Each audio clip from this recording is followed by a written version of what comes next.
사는 게 너무 힘들고 답답할 땐 어떻게 해요? 그 시리즈고요. 오늘 주제는 고통과 고난의 극복. 다시 한번 말씀드리겠습니다. 사는 게 너무 힘들고 답답할 땐 어떻게 해요? 고통과 고난의 극복. 사는 게 너무 힘들고 답답할 때 많죠. 그때 어떻게 해야 되느냐? 뭐 어떻게 보면 위기 탈출 매뉴얼이라고 생각하시면 됩니다.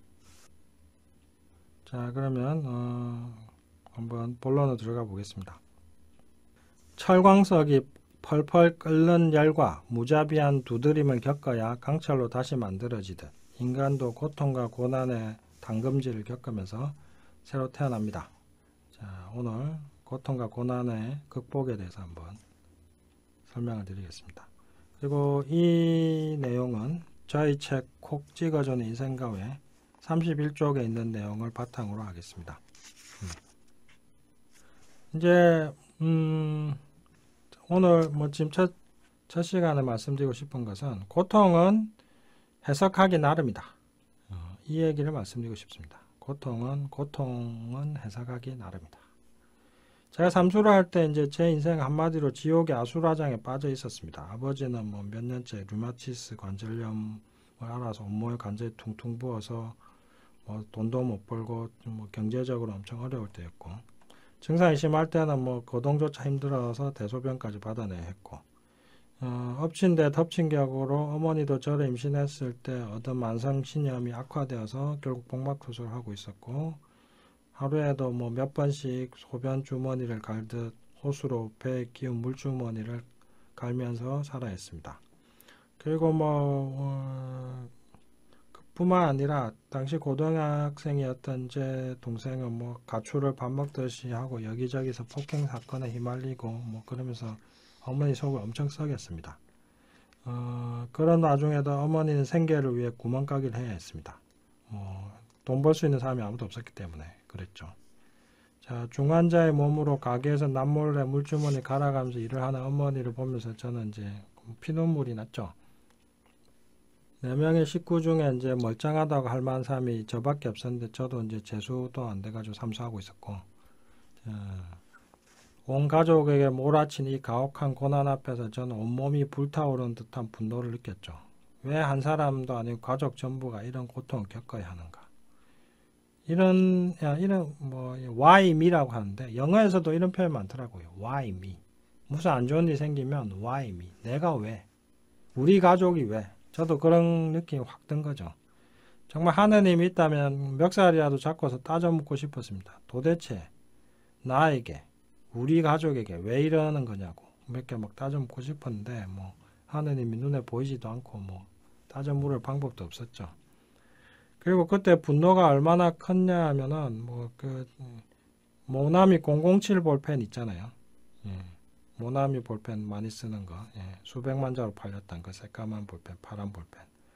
그 뒷꼭지를 껌 씹듯이 우걱우걱 씹어 먹었습니다. 아마 1년 동안 수십 자 씹어 먹었을 겁니다. 그게 엄청 딱딱하잖아요. 지금도 저는 궁금한데 그걸 내가 어떻게 씹어 먹었을까? 하여튼 인간의 마음이 만드는 능력 참 엄청난 것 같습니다. 그리고 이게 하루에 블랙커피를 하루에 5잔 넘게 계속 마시면서 분노를 사귀고 또 사귀고 그랬죠. 근데 그때 왜 이렇게 했느냐? 사는 게 너무 힘드니까 이걸 그냥 몸이 한가하면 더 고통스럽거든요. 그래서 저를 더 힘들게 해서 지금 이 힘든 상황을 생각하지 않게 하려고 이렇게 이제 커피도 막 먹고 볼펜도 씹어 먹고 이렇게 한 거죠. 몸이 한가하면 자꾸 고통스러운 생각에 빠지니까 잠시도 딴 생각에 할 수 없도록 이제 공부에 몰두를 했습니다. 하루에 서너 시간밖에 자지도 않고 토요일과 일요일에도 쉬지 않고 일주일 동안 쉬는 때라고는 토요일 오후에 목욕하는 시간이 전부였죠. 뇌가 한시도 쉬지 못하도록 공부로 뇌를 융단폭격했습니다. 말 그대로입니다. 공부로 뇌를 융단폭격했습니다. 지금 생각하면 공부라기보다는 고문이나 고행에 가까운 짓이었습니다. 그러다 보니까 어느 날 학원에서 이렇게 막 힘들게 공부를 하는데 내가 왜 이렇게 힘들고 고통스럽게 살아야 되나 하는지 갑자기 분통이 막 터지는 겁니다. 그래서 무작정 옥상으로 올라갔는데 학원 옥상에 그나마 숨 쉴 수 있는 틈이 됐거든요. 그 여유가 되니까. 마침 녹음이 우거진 초여름이어서 학원 옆에 가정집 옥상에서 엄마와 아기가 평상에서 쉬고 있는 모습이 보였습니다. 아기는 아장아장 귀엽게 걷고 있었고 엄마는 아기를 한가롭게 보고 있었습니다. 그 모습을 보는 순간 눈물이 핑 돌면서 이런 생각이 떠올랐습니다. 나는 이렇게 고통스럽고 바쁜데 세상은 참 한가하구나. 그러다가 갑자기 제 안에서 생각의 반전이 확 일어났습니다. 나도 다 포기하면 저렇게 한가해질 수가 있어. 아무리 큰 고통이라도 내가 죽으면 끝이 나니까. 하지만 자살은 비겁한 짓이야. 경기가 불리하다고 선수가 경기 중에 기권하는 것과 뭐가 달라. 어쨌든 이렇게 힘들게 살기로 결정한 것은 나야. 이 고통은 내가 선택한 거야. 어차피 죽으면 고통도 끝나겠지만 어차피 끝날 고통은 내가 더 겪기로 선택한 거야. 뭐 이런 생각을 쭉 했죠. 바로 이렇게 죽으면 끝나고 포기하면 끝나는데 내가 죽거나 포기하지 않았기 때문에 이 고통을 겪는다. 그래서 이 고통은 내가 선택하는 거다. 나는 이런 생각이 드는 순간 나를 그토록 짓누르던 고통과 고뇌가 신기하게도 한순간에 확 사라졌습니다. 그러니까 이건 내가 선택한 거라는 그 깨달음 하나로 그냥 편안해졌죠. 그래서 그때 저는 제 인생 최고의 고통을 통해서 최고의 깨달음 하나를 얻었습니다. 고통은 사실이 아니라 해석이다. 해석이 바뀌면 고통도 바뀐다. 자, 그래서 고통은 뭐냐? 고통의 성질에 대해서 제가 한번 말씀을 드리겠습니다. 고통은 첫째, 고통은 해석하기 나름입니다. 옛날에 참화고도라는 다큐멘터리가 꽤 유명했었는데 거기에 이제 티베트인들이 불교를 믿는 티베트인들이 오체투지를 하면서 오체투지가 뭔지 아시죠? 온몸을 완전히 납작하게 엎드렸다가 다시 일어서면서 절하는 거죠. 그거 하면 무릎, 이마 다 깨지죠. 그런데 그것을 몇 년 동안 자기가 사는 곳에서 티벳의 수도 라사까지 한 수천 킬로 정도를 몇 년 동안 걷는답니다. 오체투지 하면서. 그런데 몸은 힘든데 얼굴에는 미소가 가득해요. 왜냐? 이 고통이 결국 자신의 해탈의 과정이라고 이 사람은 생각하거든요. 결국 뭐냐면 고통에 대해서 해석이 달라지니까 그게 기쁨이 되는 겁니다. 오체투지의 이 고행이. 자, 그 다음에 인도의 고행 요기들, 고행하는 요기들은 모침대 위에 눕거나 살가죽을 쇠바늘로 뚫어서 매달린 채로 종일 시간을 보내지만 고통스러운 기색이 없습니다. 그 고통을 통해 깨달음을 얻는다 생각하기 때문입니다. 자, 이렇게 고통 자체가 고통스럽지는 않습니다. 내가 고통에 대해서 어떤 의미를 부여하느냐가 그 고통이 고통이냐 아니냐를 결정합니다.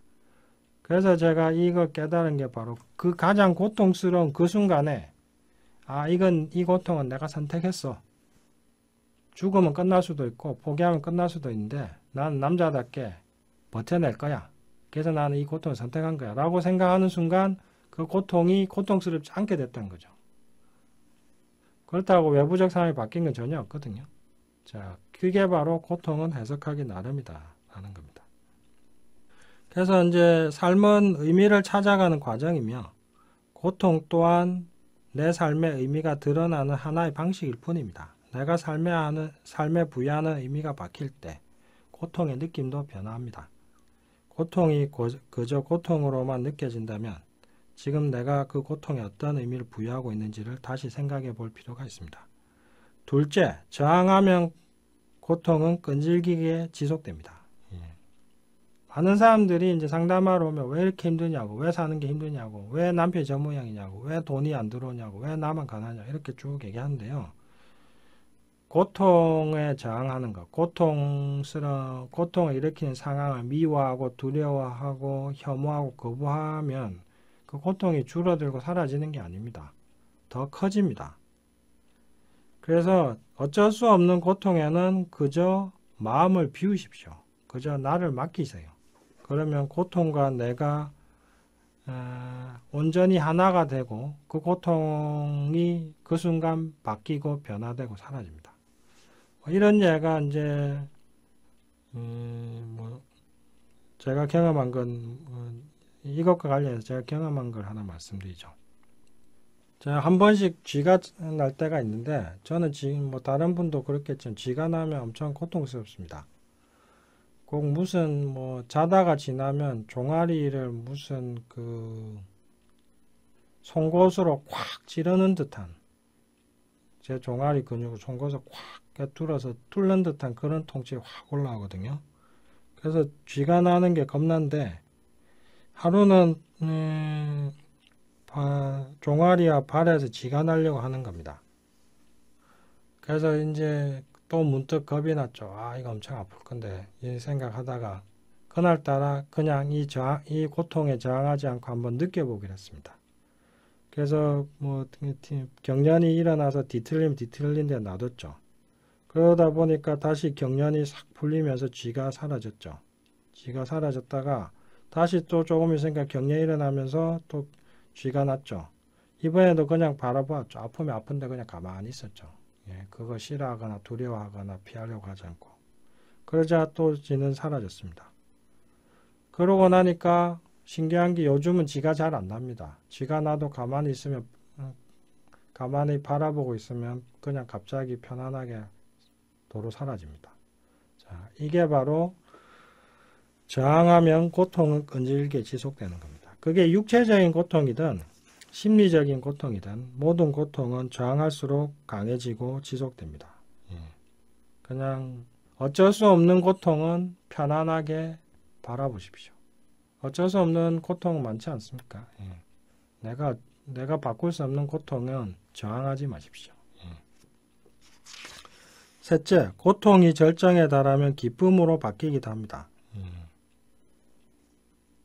이게 이제 마라톤 같은 거 해보면은 이제 나오는데 이것과 관련된 또 제 경험담 말씀드리죠. 저는 원래 운동을 지독히 못했습니다. 운동에서 뭐 운동에 나가서 지우개 하나 받아본 적이 없습니다. 전부 다 꼴찌였고 꽝이었습니다. 체육에서 술을 받아본 적도 없습니다. 예. 그래서 저는 몸짱이 아니라 몸꽝이다, 몸치다 이런 생각, 컴플렉스가 좀 있었는데 군대 가기 전까지 운동과 몸에 관한 컴플렉스가 좀 심했습니다.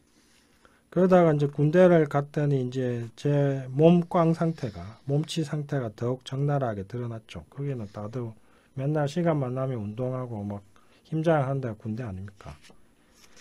그래서 이 컴플렉스를 이제 더 이상 참을 수가 없어서 운동으로 몸을 만들어야겠다고 마음을 먹었죠. 하지만 할 줄 아는 운동이라고는 하나도 없어서 이제 제일 쉬워 보이는 달리기를 선택했죠. 달리기를 처음 시작하던 날이 생각이 납니다. 평생 운동장 한 바퀴를 스스로 돌아본 적이 없던 제가 이제 한 바퀴를 힘껏 돌자 기다렸다는 듯이 몸이 반응을 보였습니다. 심장이 막 쿵쿵쿵쿵 뛰는데 이게 막 가슴에서 막 쿵쿵쿵 뛰면서 입 밖으로 확 튀어나올 것처럼 쿵쾅거리고 뭐 복날에 더위 먹은 개마냥 숨을 막 헐떡거리고 정말 힘들어서 당장 그만두고 싶은 마음이 굴뚝 같았는데 평생 뭐 이렇게 몸꽝 컴플렉스로 시달리느니 달리다 죽는 게 낫다 이 생각으로 그냥 계속 달렸죠. 이렇게 계속 몇 바퀴 더 도니까 이제는 완전히 고통이 절정에 다다랐습니다. 숨이 콱 막혀서 정신이 아득해지고 하늘이 말 그대로 노랗게 보이고 다리는 온통 뻑뻑하게 굳어가고 세상에 어떤 소리도 들리지 않고 심장 쿵쾅거리는 느낌만이 온몸에 가득 차는 겁니다. 마치 귀에 이어폰 끼고 제 심장 소리만 듣는 듯한 그런 느낌이 들었습니다. 문득 이러다가 이제 죽을 수도 있겠다 하는 생각이 들었습니다. 하지만 여기서 멈추자니까 너무 억울했습니다. 그래서 죽더라도 끝까지 가보자는 심정으로 남은 거리를 마저 뛰었습니다. 그러자 순간 이상한 일이 일어나기 시작했습니다. 갑자기 온몸에 황홀감이 들면서 고통이 순식간에 사라지는 겁니다. 이게 바로 마라톤 마니아들이 말하는 달리는 사람의 황홀감. 이걸 러너즈 하이라고 하는데요. 그건 이제 10년 지나서 이제 알게 됐죠. 10년도 지나서. 이렇게 황홀감이 느껴지자 나머지 몇 바퀴는 순조롭기 그지없었습니다. 그래서 저는 이 맛에 중독되어서 매일 달리기를 했고 몇 달 뒤에는 뭐 영내 10km 단축 마라톤에서 무려 2등까지도 했습니다. 제 인생에서 가장 큰 영광 순간을 꼽으라고 한다면 바로 이때라고 저는 얘기를 합니다. 이건 저는 뭐 공부 잘해 상 받은 건 워낙 많으니까. 근데 운동은 전교 꼴찌한 느낌이었거든요. 근데 전교 꼴찌가 전교 2등 해본 거하고 똑같잖아요. 그런 느낌이니까 그때 제 가장 큰 기쁨은 이때 마라톤에서 2등한 거죠. 그래서 이때 또 엄청나게 큰 교훈을 하나 얻었는데 모든 고통에는 끝이 있다. 끝까지 가면 그 고통은 더 없는 기쁨이 된다. 그러니 끝까지 가보라. 더 나아가 고통을 즐겨라. 피할 수 없는 고통을 즐겨라. 뭐 이런 얘기도 하는데 아무리 힘들어도 끝까지 가면은 기쁨으로 바뀌기도 합니다. 이게 이제 또 고통의 특징입니다. 네 번째, 즐거움만 가득한 것도 고통이다. 인생에는 참으로 신기하고 역설적이라서 즐거운 일만 가득하면 마냥 행복할 것 같지만 사실 그렇지가 않습니다. 즐거움만 지속되면 지루하고 허무하고 심지어 우울해집니다.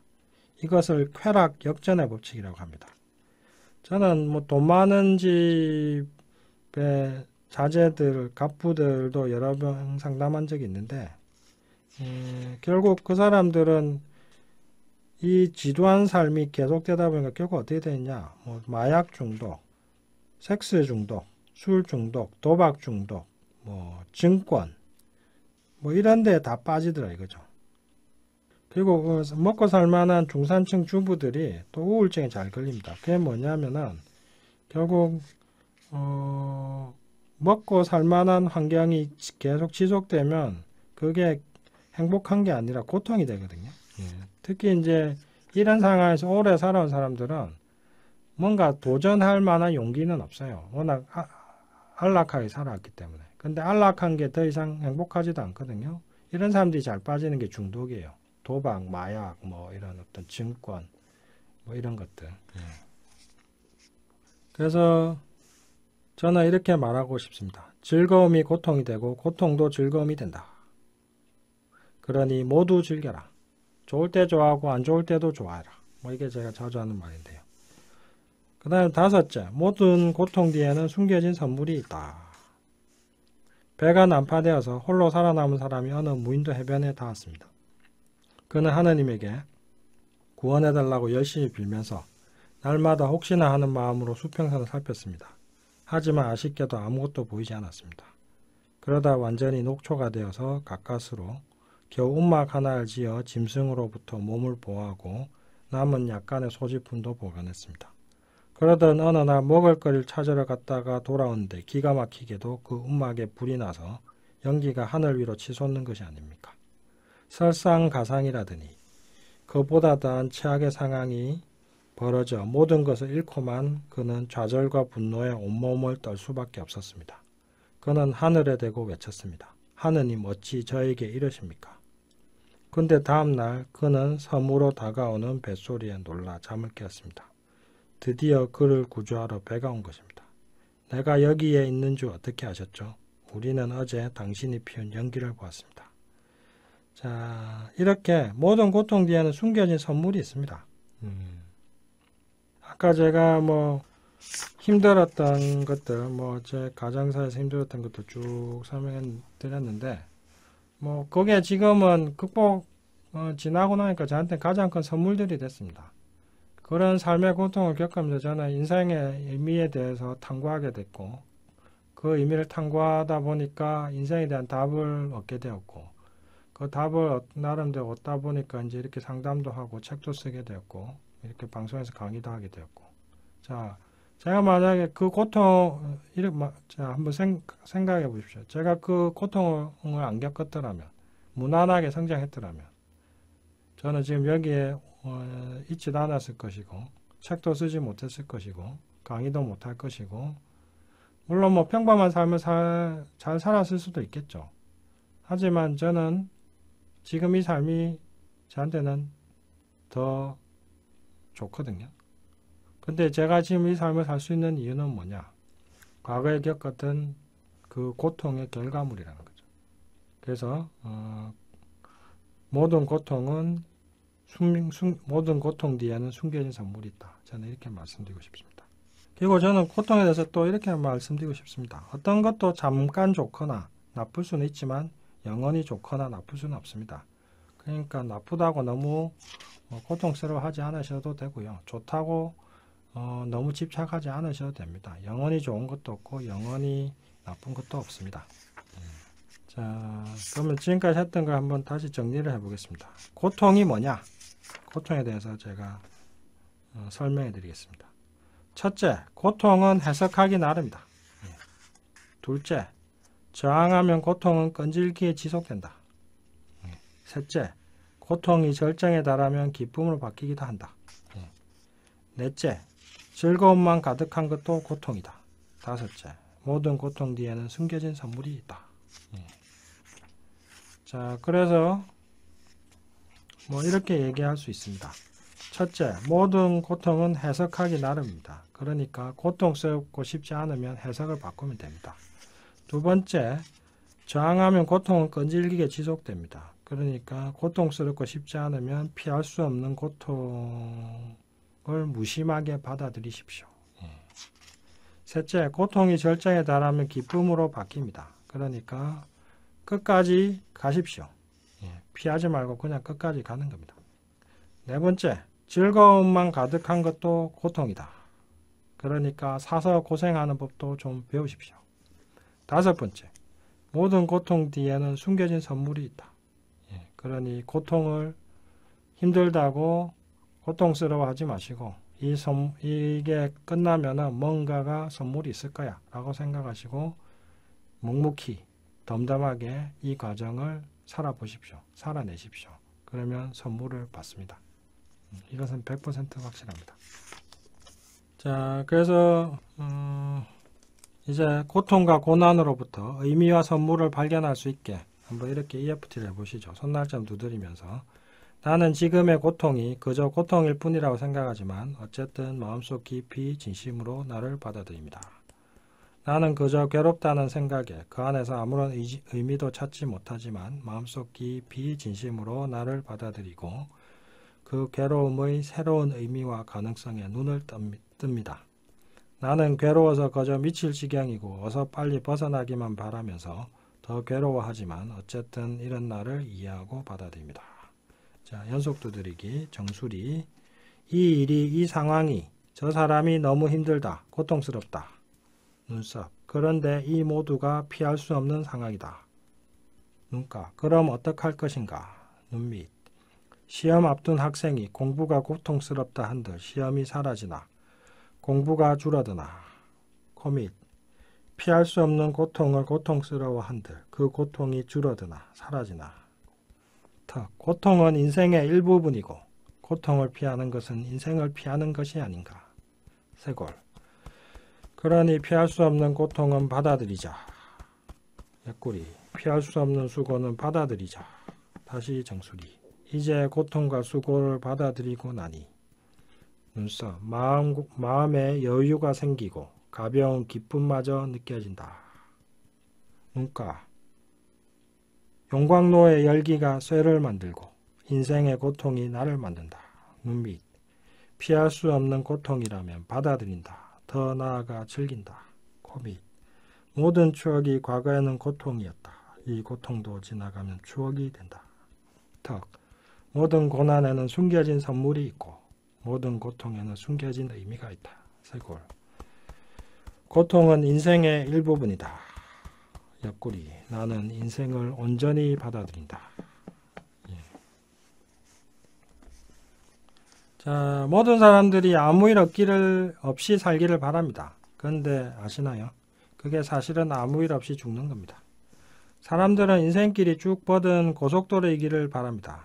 만약 그렇다면 그 길은 가장 빠르고 편안하게 죽음이라는 목적지에 도달하는 것 이외에 무슨 의미가 있겠습니까?